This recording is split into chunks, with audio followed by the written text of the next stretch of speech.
Okay, next question is what can be done to improve brain function for people that have been negatively impacted by things such as poor sleep, poor diet, and TBI early in life?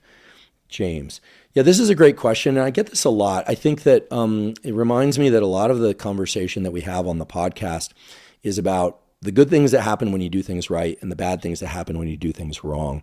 And while I think that's an important conversation, what I've frankly failed to do enough, and that's why I'm grateful for this question, because it gives me the opportunity to talk more about the fact that your system is very robust. There is neuroplasticity. And also, as my graduate advisor used to say, time machine's broken, which is not to say, you're out of luck, but I wouldn't spend any extra energy thinking about how many not seeds, excuse me, how many, I have to be careful. The seed oil debate is still a debate. It's unclear.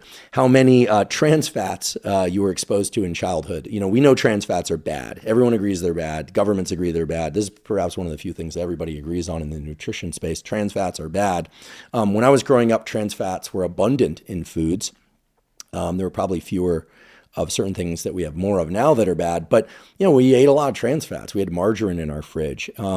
There were other things that probably weren't good for us that we consumed. And every once in a while, I'll think, gosh, if I had only been eating, grass-fed meats and fruits and vegetables and healthy grains as I do now back then, imagine how much healthier I'd be. But I really don't spend too much time on it, and I don't think you should either. I think the most important thing to remember is that biological systems, unless they're really damaged, you're talking about a major injury, and even then, they're very robust. You can overcome years, decades of poor use or misuse of those systems. That said, if you have the opportunity to take care of them now, I highly suggest you do.